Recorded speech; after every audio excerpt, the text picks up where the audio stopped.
I make my notes for these calls, the first thing I wrote was LOL and then like the crying emoji because anybody that has kids knows, the goalposts are constantly moving.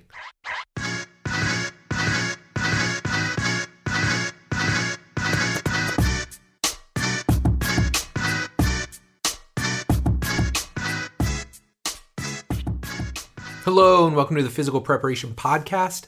I'm your host, Mike Robertson, and today we are going to do our Q&A episode for August. Now, I don't know if you listened to our July episode, but man, I had a ton of fun recording it. I got some really good questions, and I know a lot of longtime listeners, people that have listened to the show basically since its inception, said it was one of their favorite episodes in recent memory. So, hey man, as long as you guys enjoy it, as long as I continue to get good questions, and as long as you're deriving value from episodes like this, I'm happy to do one of these a month because, again, they're a ton of fun for me. They let me brain dump some ideas onto you, and ultimately, hopefully everybody enjoys it. So, this week we have 7 questions, and man, they run the gamut. We've got a couple that are basketball related. We've got one that's about sleep. We talk about tech with our athletes. We talk about prescribing training needs for young athletes. So we're going to touch a lot of different bases here, and I really hope you enjoy it. So let's just go ahead and jump right in because next week I'll do the normal intro. I got a couple big announcements, but I'd just rather jump into this episode and then we'll kind of take it from there. So question number 1 comes from Martin. Now, most of my questions are very short, very succinct. They are to the point. Martin has kind of this very long and elaborate kind of description first, but the underlying question here is, do I see differences in the shooting motion for narrow versus wide ISA archetypes? And he goes on to explain that, when he lifted or days where he was very fatigued after lifting, he noticed an alteration in his shot technique. So I would say, first and foremost, you're not going to change if you're a narrow or a wide. Like, those are inherent kind of biases that you have. I've never seen a narrow become a wide or vice versa, a wide become a narrow. Now, with that being said, if you saw an alteration in your shot, absolutely, we can see that. I remember one of the first days when I was a young kid, 15, 16 years old, getting into the weight room, we absolutely crushed our upper bodies. I'm not kidding when I say we probably did 50 sets of chest and triceps that day. And lo and behold, I go upstairs and try and shoot in the gym immediately afterwards, and my shot was absolute trash. So I don't think that was any manipulation of my archetype or manipulation of my ISA. It was fatigue. Right? And we know also when we fatigue, we lack or lose coordination. So, if there's an acute lifting session that alters your shot, I mean, you guys have probably all heard the old wives' tale, don't get too big because, it'll mess with your shot. That's bunk. What you can see is these acute changes, right? So you blast yourself, you work really hard in the gym, upper body, lower body, doesn't matter. It's going to affect your fine motor skill. It's going to affect coordination, and you're probably not going to shoot it particularly well. Now, the cool thing is you do it long enough, and most of my guys are used to lifting before they go on the court. They have almost no negative impact unless it's just a totally new workout and we really smash them. But look, I mean, you guys kind of know me as well. I'm not in there just smashing dudes every day in the gym. So let's take this a step back, though, and let's see what I do think would impact shot or the way you would shoot. And there's a couple things here. Obviously, body shape. So if you're a tall, slender, narrow ISA, you're probably going to shoot a certain way versus if you are a traditional wide, right? So think about a power lifter trying to shoot a basketball. Now, generally, they're not going to be the best shooters and they're not going to be playing at a high level, but, there are natural tendencies that you're going to see. And one of the things that you're going to see is that when you have wides, generally they're going to lack a little bit of shoulder flexion, and that can impact their release point and kind of just the general flow of their shot. So what I would tell you is if I could build a great shooter, I would probably start with a narrow. It's probably going to be a little bit easier. They generally have less overall body mass. They tend to be a little bit more fluid. They're a little bit more connective tissue based versus muscle based. But ultimately, everybody is going to have tendencies. And that's one thing that I keep coming back to. Everybody has tendencies. And I've seen great shooters that are narrows. And we got a couple wides like Dakota Mathias, who's trained with us for 5 or 6 years now. I mean, this guy is an elite shooter. I mean, he is a marksman and he's a wide ISA. So you're going to see those. Another one, I have not worked with him, but I've seen him live and in the flesh numerous times. And I've obviously followed him because he plays for Memphis. But I'm assuming Desmond Bain is a wide ISA. And, you look at his shot, maybe it's not textbook, but I think I saw a stat the other day that he led the entire NBA in non-corner threes, shooting 44.9% from the field, which is just ungodly. Like, shooting at that kind of clip is ungodly. And he doesn't have necessarily textbook form. You can see his follow through is probably impacted a little bit based on his size and his body shape, the amount of muscle that he carries. But man, he is crazy effective shooting the ball. So that's what I would be looking at more than anything, are kind of the natural biases that you're going to have. I would say, again, in general, if I could take a narrow as a starting point, it'd probably be a little bit easier path to making them a better shooter. They generally tend to be more fluid, a little bit more connective tissue focused, versus your wides tend to muscle things a little bit more. They tend to put on size and bulk a little bit faster, and sometimes that can impede their ability to flex, abduct, and externally rotate, which can impact their follow through and just their range of motion as a whole. So, Martin, I hope that answers your question. Again, it was pretty loaded, and there's a lot of things that can impact how somebody moves and how they shoot a basketball. But those are some thoughts, and I hope they help you out. Okay, number 2. Again, playing on this idea of narrows versus wides, or people that are more connective tissue focused versus more muscle focused. And this question comes from Jean. I believe his last name is Suber. I don't know if I pronounced that exactly right. But Jean wants to know, how do you teach someone to use tendons or more free energy versus muscling everything? And this is a really great question because it kind of gets to the root of what kind of athlete do you have in front of you? And I think when you look at your typical wides, these are your more muscular creatures. They're going to use more muscular efforts to try and produce force.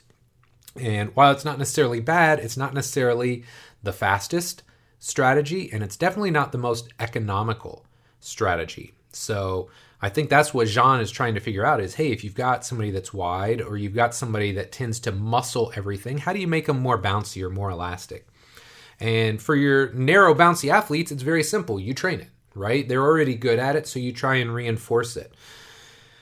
But with your wides, this is where you may have to get a little bit more creative. They want to muscle everything, so you have to train elasticity, but the means and the methods are probably going to be different. So again, if you default to kind of that Bill Hartman ideology where it helps to have an archetype, right, in your brain. So if we say a power lifter would be the truest representation of a wide, right? They want to muscle everything. They don't rotate particularly well. They probably don't yield very well. If I want to take a power lifter and teach them how to jump, that's kind of the thought process that I would go to. So for people like this, I would generally start with activities that teach them how to yield first. So this is the person where if they would do a box landing, right? You put them on a 12-inch or an 18-inch box. They go and they hit, and man, they can stick that landing. They are very stiff. So I would change the constraints a little bit, or I would change the intent of the activity. So what I would have this person do is like, hey, when you land, I want you to try and land quietly. I want you to kind of go through a fuller range of motion than you normally would. And I want you to hold that bottom position for 2, 3, maybe even 4 seconds. Okay?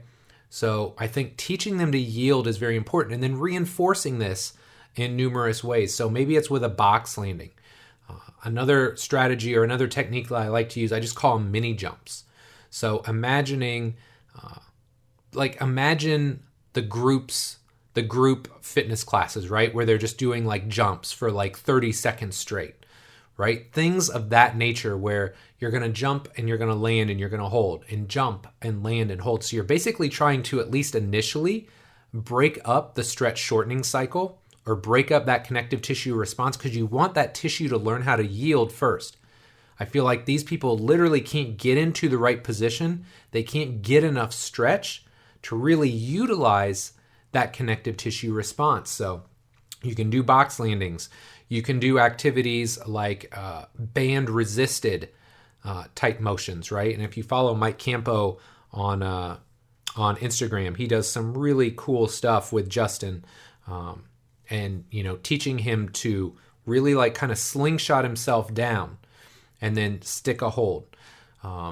Other activities that I like, lateral jumps and holds. So most people focus on the jump. I'm focused on the landing, finding the right foot position, owning that hold for 2 to 3 seconds. You could do activities where you're throwing a medicine ball up against a wall, right? And then you're using the weight from that medicine ball to kind of push you down, teach you to yield, and then you're going to throw it back up again. So whether it's a wall ball or something like that, what it really comes down to, Jean, is the intent of the activity. So sometimes you're going to need a little bit more yield. You might need some additional load, either in the form of a medicine ball, some band resistance. You need things that are going to teach them to learn how to yield. And I would say kind of concomitantly, you're trying to give them access to more range with the other strategies in your training program. So if you're giving them access to a little bit more range and then you're teaching them how to yield so they can hit better positions, when you bring all that together, that's when you're typically going to get a better connective tissue response. Now, we also dove into this in an IFAST U call lately. So if you're interested in this stuff, these are things that we talk about on IFAST University every month, either with myself or with Bill on our Q&A calls. But I think this is such a fascinating topic, and it's something I'm still learning more about. I'm still trying to dial in and refine.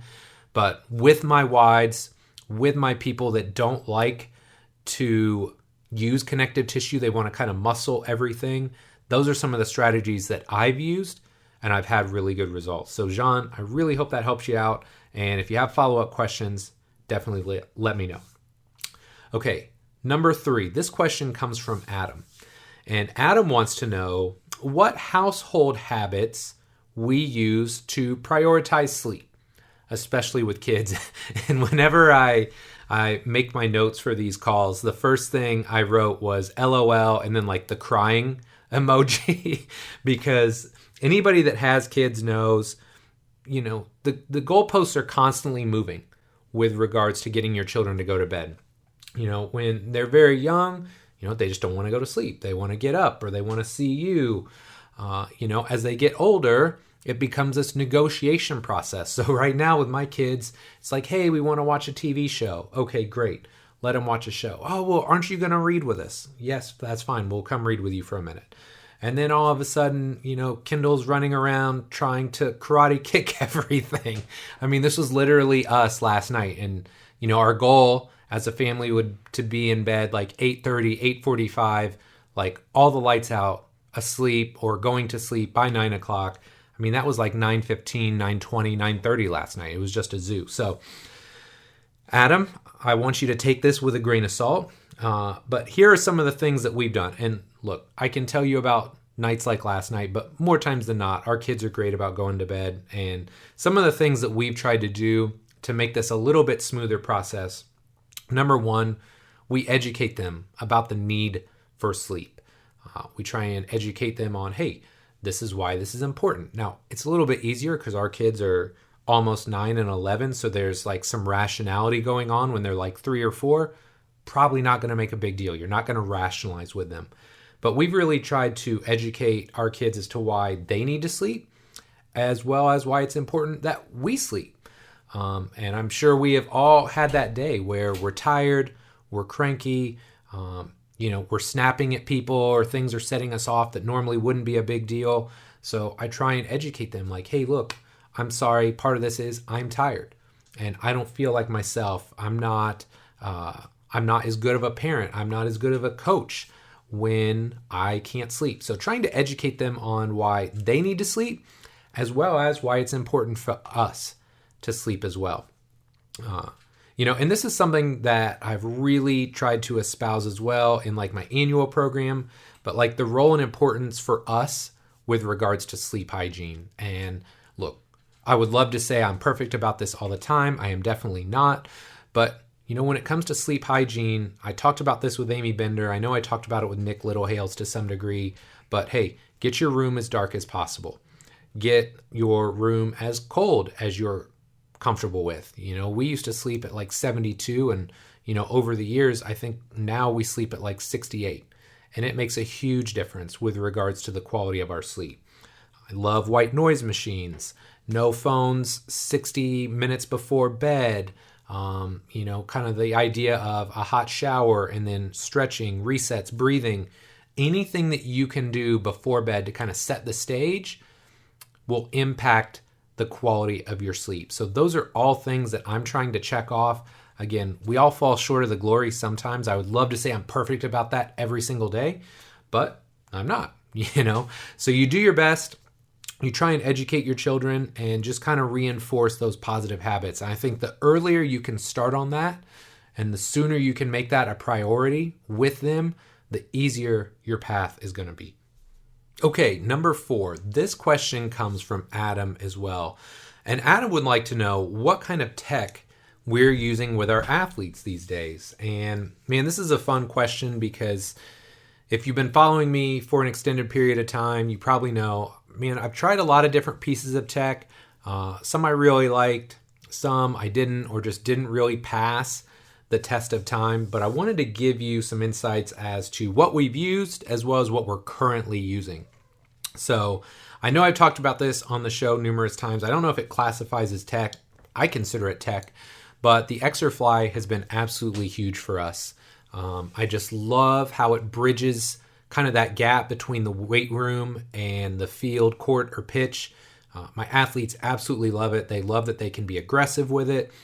They just love how it feels. It's very organic. It's not like kind of being locked up by a barbell or a dumbbell or even a kettlebell for that matter. It just feels very natural, fluid, and organic. So the Exerfly is one that I absolutely love.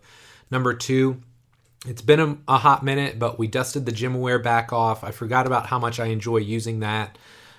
Not all of my guys and gals need to use the GymAware, but there are certain ones where we're chasing outputs that I think it's very valuable for. And couple that with, everybody likes to train a little bit differently.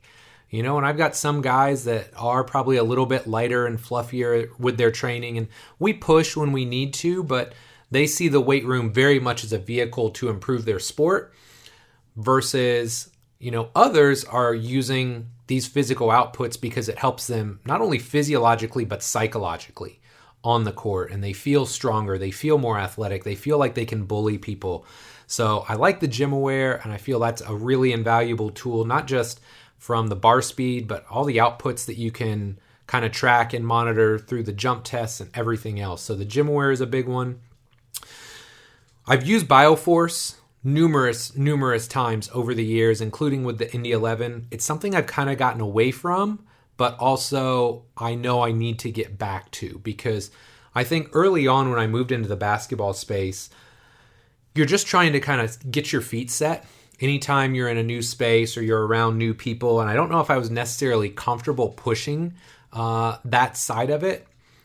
Because look, sometimes people think when you're looking at their sleep or their HRV, it can be a little bit more intrusive.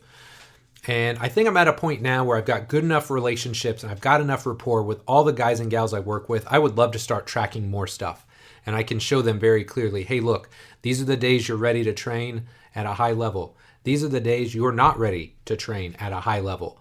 If we're seeing people that are consistently in the red, it allows us or affords us those opportunities to have really frank discussions with them. Like, hey, look, you've been red for a week now. Like, what's going on? Is there something in your personal life or off the court that's bothering you? So need to get back to the BioForce. So I got to talk to Joel, get that going again. Personally, I love my Oura Ring. I mean, I bought it initially to kind of get an idea as to how my sleep was, because I knew at that point in time my sleep was not good. I was not getting enough sleep. So it gave me some honest feedback and it gave me some accountability to myself, Because if I see every night I'm getting like 5 or 5.5 hours of sleep, or maybe I'm only getting 20 or 30 minutes of deep sleep, that's not enough. I'm not recovering well and I'm not able to perform at my best. So, if I could get every one of my athletes to either use a BioForce or at the very least wear an Oura ring and track their sleep, that would be huge. And then last but not least, not sexy, but still incredibly valuable, is a heart rate monitor. And sure, you can go buy a Polar heart rate monitor or Whoop or whatever, but whatever you have access to. So many of my people have Apple Watches now. So I love being able to track heart rate, especially when we're doing conditioning. Super, super valuable because, athletes, for good or bad, will lie to you. They'll say, oh yeah, I feel good, or yeah, I'm recovered.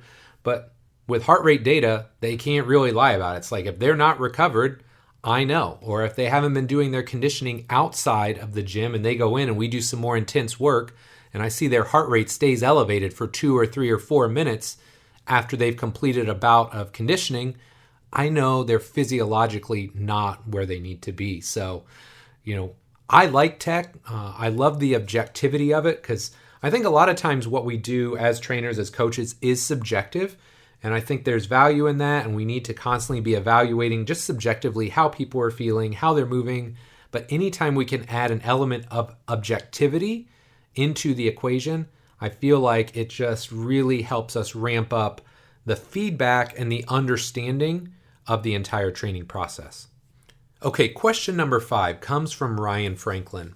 And Ryan would like to know how we avoid overtraining in our collegiate basketball players. Now, first and foremost, I'm going to put this out there. I am not an expert in training collegiate basketball players in season, right? I've worked with plenty of college guys over the years, but pretty few and far between when I get to interact with them in season because they're off, at their college with their team. I don't interact with them as much.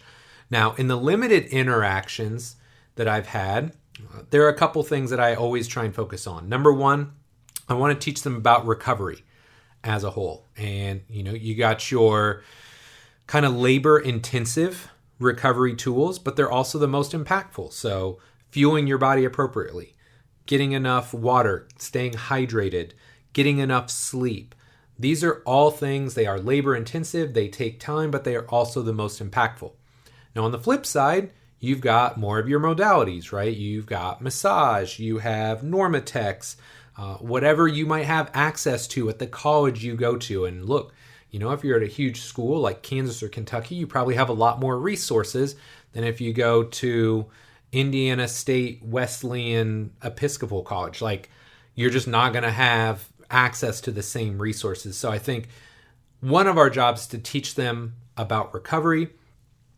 Second, we need to try and find our best role as strength and conditioning coaches, as physical preparation coaches, where we can help manage or balance the training and the weight room stress. And I think every strength coach or physical preparation coach these days worth their salt realizes that at the end of the day, sometimes we're the only rational person in the equation, right?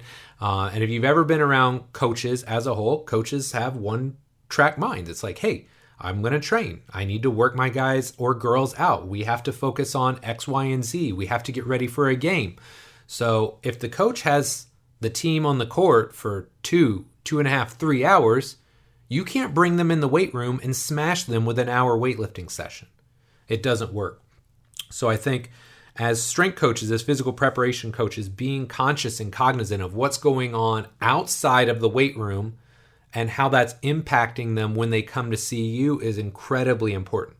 So we have to help manage and cajole the training and recovery process as best we can as well. And then the last thing that we need to be conscious of, you go back and you look at the research by Brian Mann, we have to be really careful in those periods of high academic stress.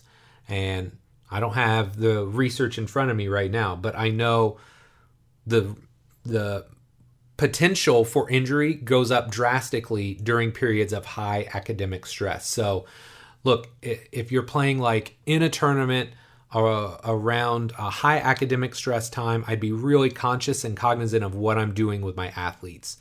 So it's not like a one-size-fits-all approach. I think it has to be multi-pronged in the sense that you're teaching them how to take care of themselves. You're doing what you can in and out of the gym to help manage the training loads. And you're also just being conscious of what's going on outside of the gym, not from a training perspective, but from a life and academic perspective to help keep them healthy. So again, Ryan, I hope that helps.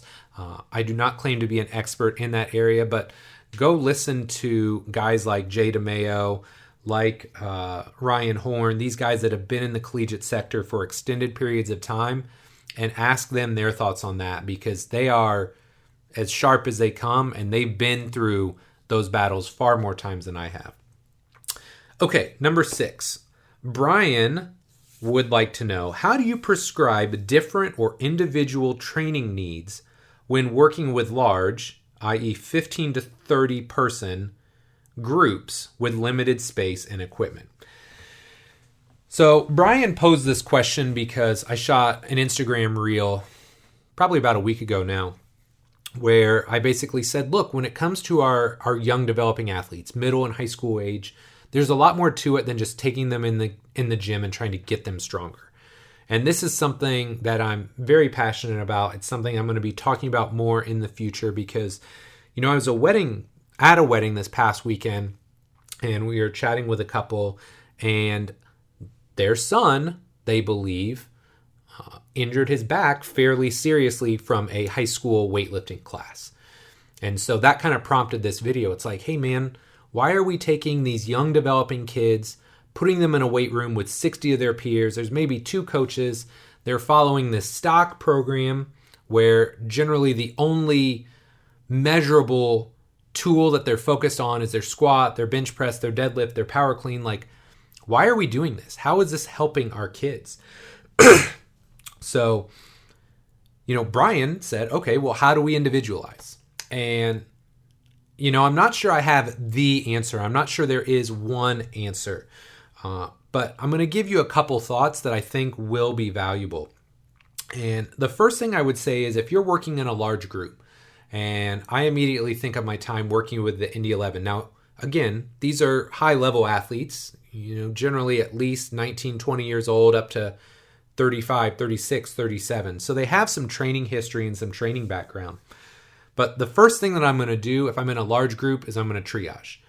So, if you're in a war zone, the guy that, has lost his arm is at a way worse situation than the person that has a little paper cut.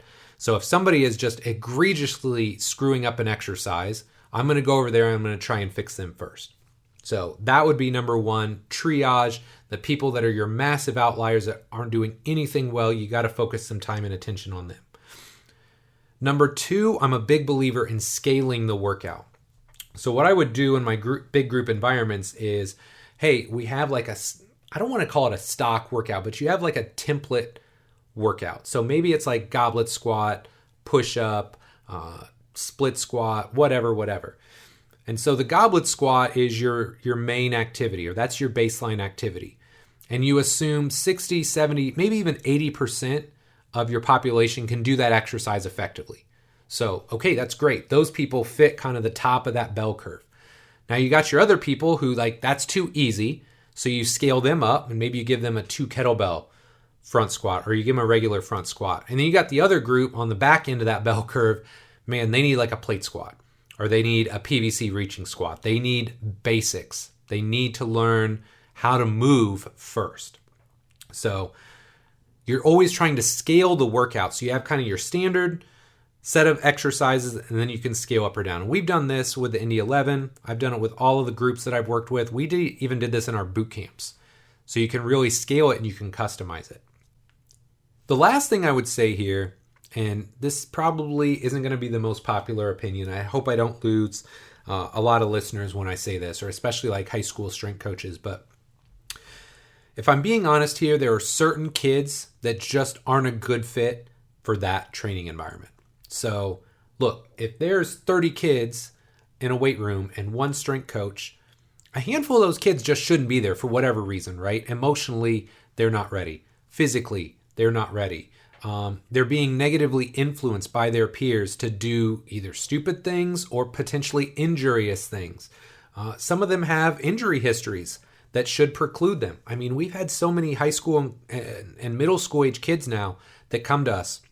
They've got pars fractures. They've got spondies. They're coming off ACL tears. They've got hip labral issues. I mean, you can pick an injury, and we probably had a kid that's had it. That kid shouldn't be in your standard stock advanced PE class banging out weights with all of the other kids that are healthy and that are ready to go ahead and jump into a class like that. So, I don't say that to be in any way, shape, or form negative. I'm just trying to be kind of honest and pragmatic in my approach. I think, will that type of environment work for, at least half the kids or maybe more? Sure. But I also think there are a lot of kids that need more fine tuning, right? For a lot of different reasons, physical, mental, emotional. They shouldn't be in those classes. They shouldn't be in that environment. And quite frankly, it's just not the best option for them. So Brian, I hope that helps you out. Again, I think triaging and then scaling the workout are your two best bets. And then also kind of knowing like, hey, some of these kids aren't a great fit. And I don't have a solution for that, at least not in that world because I'm not familiar enough with it. What I will say is when we did boot camps, and that was a bigger part of what we did an introductory level boot camp class. And if we felt like we could plug you into a boot camp, great, off you go. But there are other people based on their injury history or based on movement limitations that we just weren't comfortable putting in there. And so we kind of gave them an option like, hey, look, we don't feel like you're a great fit for these classes yet. We have some ideas as to what can help you get there. We could do semi-private. We tried to give them some alternatives and basically just said, hey, look, if you want to train here and you feel like we've got your best interest at heart, great, let's go do this semi-private thing for 1 to 3 months, get you moving better, and then we can go back to that. And if not, hey, that's cool too. There's plenty of places around here that will take your money and they're happy to train you in a boot camp environment. So that's kind of how we did it in the private sector. I don't know how that looks in the public sector, but if nothing else, my goal right now is to just stimulate some thought. And I really hope that gives you some thoughts as to how you can take better care of your high school kids. So Brian, great question, and I hope that helps. Last but not least, Chad has a really good question. Chad wants to know the biggest thing that I learned this offseason with my basketball guys. And you know how these questions go. I can't just give you one. So I'm going to give you a handful of thoughts that will hopefully stimulate more thoughts for you and will hopefully help me continue to write better programs as the years go on. So, one thing that I have learned this off season, and I think we're like 6 or 7 years in now to where we've been doing a lot of basketball stuff, but one thing I'm constantly reminded of is that you just can't force physiology, right? Like there's certain amounts of time you need to develop a connective tissue base. You can't do that in 1 week or 2 weeks. You can't teach somebody to be massively more forceful or more powerful in 1 or 2 weeks. Like adaptation takes time. And as much as I'd like to, I can't speed up these training cycles, right? Like there's certain stops we need to hit along the way. So when I have these guys that are full-fledged NBA guys and I have an entire off season of 3, 4, maybe 4.5 months where we can really start at ground zero, build them up, have them fresh, strong, healthy, explosive going into training camp, man, it's pretty damn easy, honestly. Like you have enough time, you can get the adaptations you want, they move great, they feel great, and I mean, that's pretty simple. The guys that are a little bit more challenging are the guys that have more interruptions in their training. So, summer league, literally, I have to get a guy, go through an adaptation phase, maybe some element of like a force production phase. Then we get into like our speed or rate or power type phase. Then they go away for a month, right? And they do like a training camp. They are going to play games. They might take a week off afterwards. But then, depending on where they're at, now I might only have 4 or 5 weeks to get them ramped back up and ready to go to training camp. So whenever I can have somebody kind of with that sustained or prolonged or interruption-free off-season, man, I can see some really nice changes. The other guys, we're going to have to be a little bit more creative with, and I hope they're coming in with a relatively clean slate or clean bill of health. Because if I got to rehab something and then get you ready and then you go to summer league, man, a lot of things have to go our way for you to be 100% and healthy by the time you get to training camp. So a couple things that I have learned on top of that. Number one, basketball is all about high speed forces. And, I'm just constantly reminded of that. When you watch the game, especially if you go and you watch it live, if you can watch it at eye level and watch like high level collegiate professional guys, whether it's the G League, the NBA, overseas, you watch high level guys, watch them and gals, watch them play at the highest levels. Look at how hard they're accelerating, decelerating, planning, cutting. Like, this is a high speed, high force game, and you have to prepare them for that. So one thing that I would like to try and do, especially for these guys that I have for an extended period, is constantly try and stay one step ahead of them with regards to their on-court work. So if somebody is going to be really intense on the court in, say, August or September, if I can get them into those really rate-dependent things 2, 3, 4 weeks in advance, man, that's going to help them smooth that transition on the court. And then when they are on the court, I can almost take a step backwards in the gym, continue to fill in the blanks with regards to their training and working on things that they need, but I don't feel like I have to train them hard in the gym to also have them training and playing hard on the court. It's almost too much if I have to do that. So trying to stay a step ahead of them with regards to their training, I think is something I've definitely learned, or at least been reinforced this summer. Number 2, ISOs, especially these bouncy guys, these connective tissue-driven creatures that I have. Man, trying to give them a lot of ISOs, because it doesn't take too much. I feel like we've got really good training programs. We get them feeling really good, but when the training volume or when the playing and competitive volume starts to ramp up, man, that's when, okay, all of a sudden, my quad tendon or my patellar tendon or my Achilles tendon, these tendon things start to come out. So really, really, really making these ISOs a big deal and just reinforcing like, hey, look, these are important. We might have to do these every day to make sure we keep you feeling good.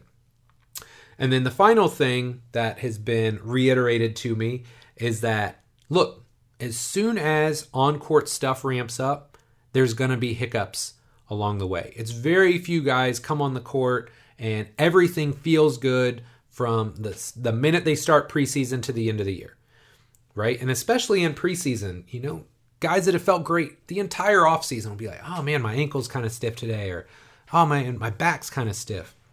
So kind of understanding, look, there's going to be some bumps and bruises along the way. It's our job or our goal to try and mitigate those.